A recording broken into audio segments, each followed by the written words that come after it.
안녕하세요. 곽국선 교수입니다. 오늘은 원포인트 중국 역사, 또 다른 관포지교 백리애와 건숙이란 제목으로 말씀드리겠습니다. 여러분, 관포지교 그러면 다 아시죠? 관중과 포수가. 춘추 전국시대 때 춘추 5패 중에 첫 번째가 바로 제환공입니다. 이 제환공을 도와서 폐업을 이루게 했던 사람이 바로 관중인데요. 이 관중을 추천했고 관중을 도와줬던 친구가 바로 포수가입니다. 이 둘은 어려서부터 한 동네에 살면서 같이 장사도 하고 같이 벼슬길에 올라서 서로가 서로를 도우면서 제 나라가 폐업을 이루도록 했는데요. 이에 못지않은 사람이 백리애와 건숙입니다. 다만 백리애는 우나라 사람이었고 건숙은 송나라 사람이었습니다. 그래서 어려서는 만나지 않았지만 나이가 들어서 만나게 됐고 그때부터 우정을 쌓아갔는데요. 진목공이 춘추 5패 중에 세 번째로 폐업을 이룰 수 있게 한 사람이 바로 건숙과 백리애입니다. 관포지교라는 사자성어처럼 이 둘에 얽힌 사자성어는 없지만 두 사람의 우정, 두 사람의 정치적인 파트너십은 사실 역사적으로 보기 드문 파트너십이었습니다. 우선 백리애와 건숙이 친해진 이야기를 드리겠습니다. 백리애는 본인이 큰 뜻을 품고 있어서 관중처럼 자기도 훌륭한 군주를 만나서 한번 세상을 제대로 다스려보고 싶다, 이런 야망을 품고 그가 첫 번째로 제나라에 갑니다. 하지만 당시의 제나라는 굉장히 혼란한 상태였고요. 이 무지란 사람이 정권을 탈취하기 위해서 인재들을 등용하고 있었습니다. 그런데 백리애가 제나라의 무지 밑으로 가려고 할 때 반대했던 사람이 바로 건숙입니다.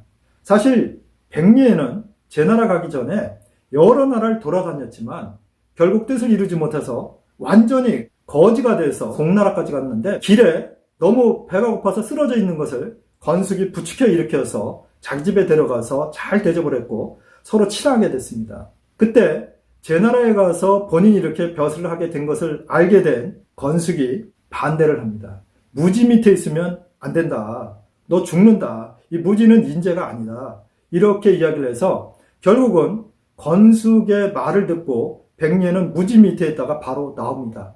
얼마 있다가 무지는 결국 반란을 일으켰다 실패해서 전부 다 죽고맙니다. 이때 백리애가 건숙이 나보다 훨씬 현명하구나. 정치적인 전시를 제대로 보고 있구나. 이렇게 봤던 것입니다. 그러나 본인은 벼슬을 하고 싶어서 다시 한번 당시에 왕실이 있던 주나라까지 갑니다. 건숙은 백리애에게 가지 마라. 가면 거기서 좋은 일 없다. 이렇게 이야기를 합니다. 당시 주나라 왕실의 왕자인 퇴가 왕이 되고자 하는 야심이 있었는데 그 사람을 도우면 본인도 중요한 벼슬자리를 얻으리라고 판단한 백리애는 왕자 퇴 밑으로 갑니다. 그런데 건숙이 다시 한번 사람을 보내서 말립니다. 너 거기 있으면 죽는다. 빨리 나와라. 그래서 건숙이 간곡히 부탁을 했기 때문에 다시 한번 그 밑에서 나옵니다. 근데 건숙의 예측대로 얼마 있다가 왕자 태가 반란을 일으켰다가 망합니다. 그걸 본 백리애는 다시 한번 건숙의 지혜에 감탄합니다. 이 건숙이라는 사람은 젊은 날부터 대단히 현명한 사람으로 알려져 있지만 본인은 벼슬길에 전혀 뜻이 없었습니다. 그래서 농사를 지면서 매일매일을 즐겁게 지냈는데 이 백리애를 만나면서부터 자기도 모르게 정치에 얽히게 됐죠. 그러나 벼슬길에 나가지는 않았습니다. 그래서 백리애도 같이 농사를 졌으면 좋을 텐데 백리애 나이가 이미 60이 넘어가고 있었습니다. 역사적인 기록을 보면 건숙이 백리애보다 적어도 30살 적은 나이였습니다. 그런데 역사의 전개를 보면 30살보다는 더 적지 않았을까 이런 생각이 들기는 하는데요. 어쨌건 역사 기록을 보면 나이 차이가 많게는 35살, 적게는 30살 차이가 났는데요. 백리애는 이미 60이 넘어가고 있었습니다. 그래서 그의 마음이 급했습니다. 내 나이가 이렇게 많은데 아직도 변변한 벼슬자리에 없다는 게 말이 되느냐. 그래서 본인이 떠나왔던 우나라로 다시 갑니다. 그래서 우나라 군주 밑에서 벼슬을 하게 되는데요. 그때도 건숙이 말립니다. 내가 보니 우나라 군주는 너를 중용하는 건 맞다. 그러나 그는 군주감이 아니다. 그 밑에 있으면 너도 화를 당한다. 잊지 마라. 이렇게 이야기했는데 백리애가 그 말을 듣지 않습니다. 그런데 어떤 일이 벌어지냐면요.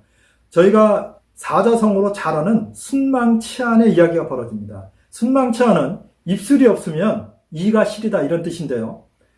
당시에 우나라 옆에 괴기라는 나라가 있었습니다. 이 발음 좀 희한하죠. 그래서 우나라, 괴나라가 있는데 당시에 진나라, 제가 여기서 말하는 진나라는 진문공의 진나라를 말합니다. 즉 지금 산서지방에 있었던 후대에 위나라, 조나라, 한나라로 갈라지는 그 진나라입니다. 진문공의 아버지가 당시에 군주였는데요. 진원공이 우나라 군주에게 이런 이야기를 합니다. 우나라의 길을 빌려서 당신 나라 옆에 있는 괴나라를 멸망시키고자 하오. 가도 멸괴기라고 하는데요. 이렇게 제안을 하니까 이때 백리해가 반대합니다. 죽은 안 됩니다. 만약에 괴나라가 없어지면 우나라도 존재하기 어렵습니다.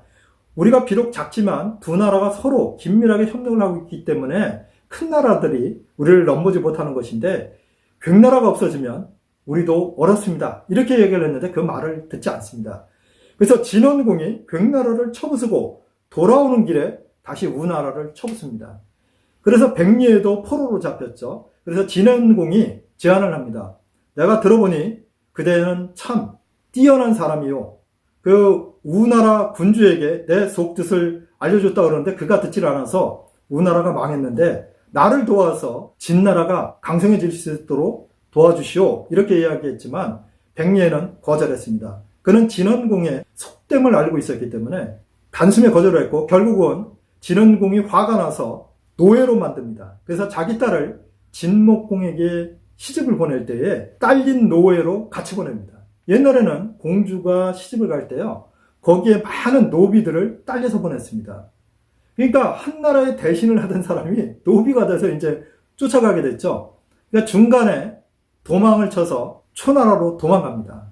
그런데 초나라에서도 붙들려서 노비가 됩니다.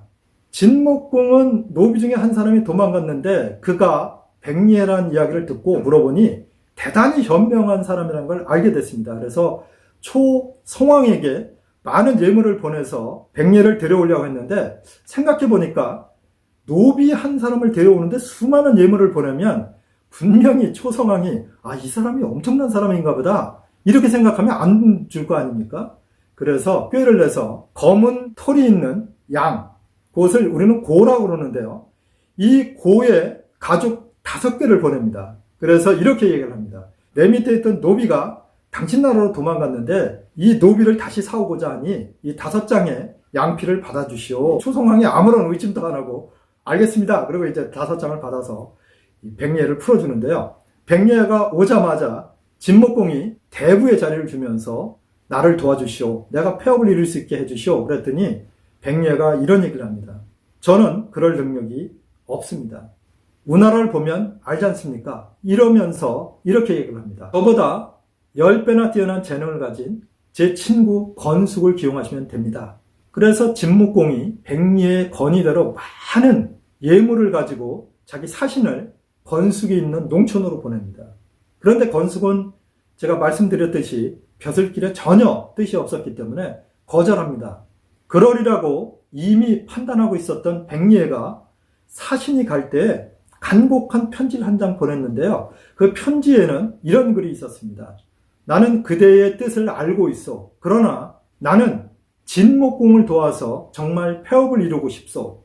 그러나 내 능력이 부족하니 그대가 와서 나를 도와줬으면 좋겠소. 만약에 그대가 오지 않으면 나도 이 벼슬을 버리고 당신 옆에 가서 같이 농사를 짓겠소. 이렇게 이야기를 했습니다.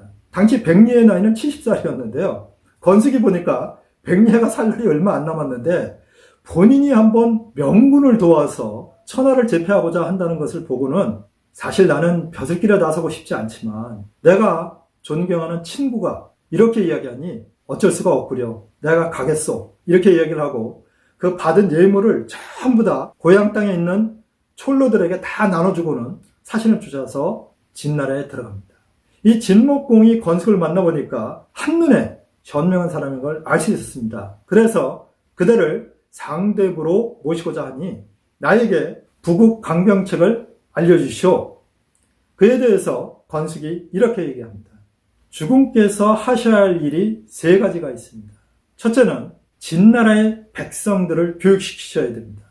진나라의 백성들은 도덕관념이 1도 없습니다. 도덕관념이 없는 백성을 가진 국가는 절대로 폐업을 이룰 수 없으니 먼저 백성들을 교육시키셔야 합니다. 이것이 어느 정도 되면 두 번째로는 지금 진나라의 국력으로는 중원을 도모하기 어렵습니다.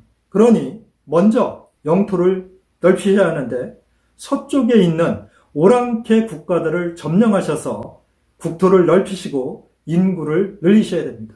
그리고 세 번째로는 주군께서 백성은 물론 다른 나라에도 신뢰가 있다는 것을 보여주셔야 됩니다. 그래서 주군이 하신 말씀마다 주군께서 직접 그대로 시행하셔서 백성과 다른 나라에게 저 군주는 신뢰가 있다는 것을 보여주시면 폐업을 이룰 수 있습니다. 그러니까 세 가지를 요구한 거죠. 하나는 백성들의 교육, 두 번째는 서쪽 지방을 점령해서 영토를 넓히고 인구를 늘려라. 세 번째는 군주 너 자신이 신뢰 있는 군주가 되라. 이거였죠. 그래서 그대로 진목공은 따라서 했고, 다만 제가 이 시간에 관용과 결단으로 폐업을 이룬 진목공 편에서 말씀드렸듯이 진목공의 최대의 실수는 효산의 전쟁에서 백리와 건숙의 건의를 받아들이지 않고 대패한 것인데요. 이때 진목공이 인정합니다.